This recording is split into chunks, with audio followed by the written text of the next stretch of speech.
Take a rock, not a special sci-fi rock, just ordinary quartz-rich sand from Earth's crust.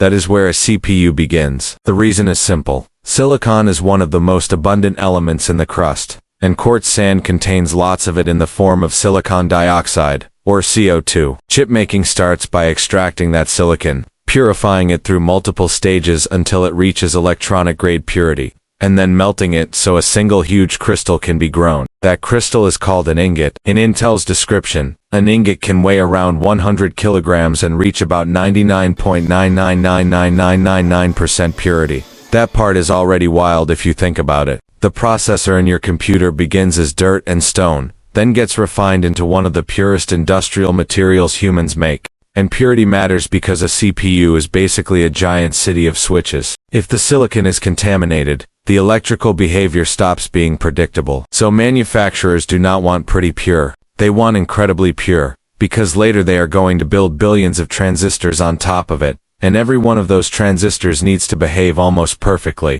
Once that single crystal ingot exists, it gets sliced into ultra-thin circular disks called wafers. Intel describes those wafers as about 1 millimeter thick, and modern leading-edge production commonly uses wafers around 300 millimeters, or 12 inches, across.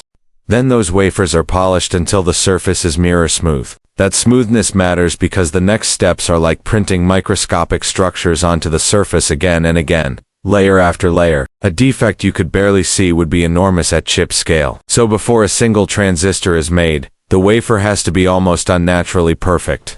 Now here is the most important mental shift. A CPU is not carved out of silicon like a statue. It is built onto the wafer in layers. ASML describes microchips as being made by building up complex patterns of transistors layer by layer on a silicon wafer, and the full manufacturing flow involves hundreds of steps. In an ultra-clean fab, robots move wafers through machines that deposit materials, coat them, expose them to light, etch patterns into them, implant atoms into them, polish them, and then repeat the cycle over and over.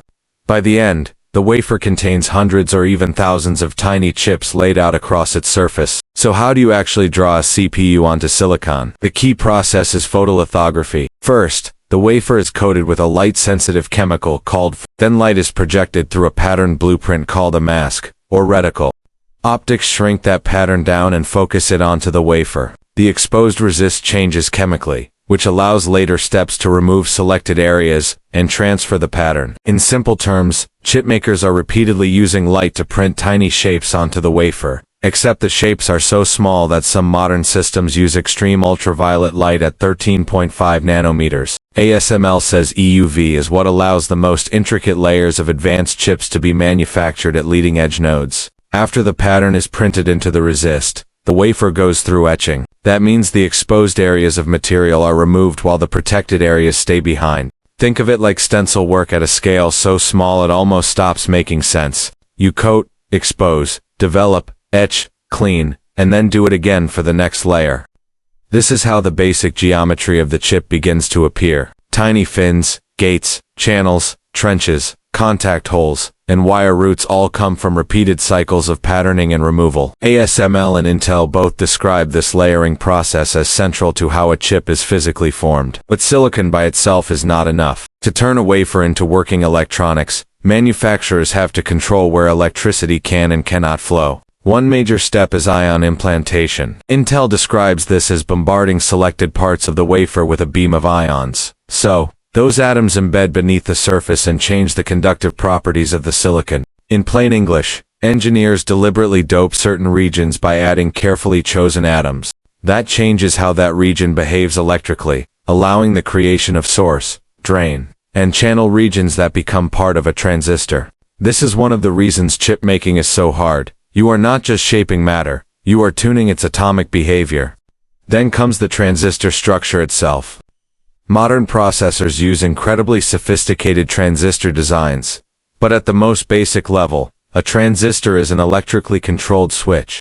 To make that switch work well, the gate region needs an insulator between parts that must be separated electrically. Intel's process notes describe the application of high-K dielectric materials, one atomic layer at a time to reduce electrical leakage and improve efficiency. That sounds like a small detail, But it is one of the big reasons modern CPUs can pack so many transistors into such a tiny area, without wasting absurd amounts of power. As transistors got smaller, old materials stopped performing well enough, so the manufacturing process had to evolve with new materials and new structures. Once the transistor structures are formed, they still are not useful unless they can talk to each other. A CPU is not one transistor. It is billions of them connected in extremely precise ways to create logic gates, cache, control circuits, timing networks, execution units, memory interfaces, and everything else that makes a processor a processor. That is where metal interconnect comes in. Intel describes electroplating copper onto the wafer and then polishing away excess material,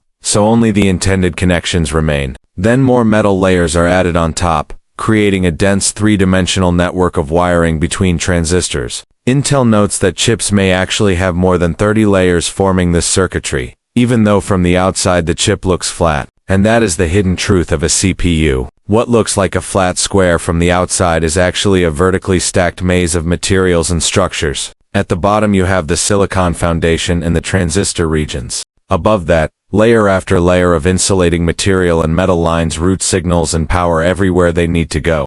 The chip is less like a single object and more like a microscopic city, built in layers, with roads, junctions, elevators, and neighborhoods. Except everything is arranged with nanometer precision. All of this happens inside clean rooms for a reason. Dust at this scale is catastrophic. A speck that would look trivial to your eye can destroy or ruin many chip patterns. That is why technicians wear bunny suits and why fabs are among the most controlled manufacturing environments on Earth. Intel notes that technicians in high-tech equipment create these circuit layers inside clean rooms, and wafers are moved carefully through fabrication before heading to die sort and assembly. The environment is tightly controlled because at these scales, contamination is not an annoyance. It is failure. After the wafer has gone through all those cycles, it finally contains a full array of completed chips. But the wafer is still one large disk, not individual processors. So the next stage is testing and sorting. Intel describes feeding test patterns into every chip on the finished wafer and comparing the response to the expected output. This identifies which dies work correctly and which do not. Then the wafer is sliced into individual pieces called dies. You can think of the wafer as a giant sheet of cookie dough and each CPU die as one cutout piece. Except each piece may contain billions of transistors and represent months of work. The good dies then move into packaging. This is the stage most people actually recognize as the processor. Intel describes packaging as combining the die, the substrate, and the heat spreader into a completed processor. The substrate provides the electrical and mechanical interface so the chip can connect to the rest of the computer system, while the heat spreader helps move heat away so a cooler can do its job. In other words, the tiny fragile die made in the fab gets turned into a durable component that can be installed into a motherboard socket or soldered onto a board and survive real-world use. Then there is final test, because even after packaging, manufacturers still need to verify that the chip behaves correctly, meets performance targets, and can be sorted into the right product tier. Only after that does it become the final retail or OEM product that gets shipped out. At that point, the journey is complete. The material that began as quartz-rich sand has been purified into nearly perfect silicon, grown into a single crystal, sliced into wafers, patterned by light, modified by ion beams, layered with advanced materials, wired with metal, tested, cut, packaged, and turned into the processor inside a laptop, desktop, server, or phone. So when somebody says a CPU is made of silicon, that is technically true, but it barely captures the reality. A CPU is not just silicon. It is silicon transformed by one of the most complex manufacturing processes humans have ever created. From literal rock to final product, it passes through chemistry, crystal growth, optics, plasma physics, materials science, nanofabrication, precision metrology, electrical testing, and packaging. It starts as part of the Earth's crust and ends as a machine for manipulating logic billions of times per second. And that is what makes a processor so incredible. It is not just a component. It is a piece of geology turned into thought.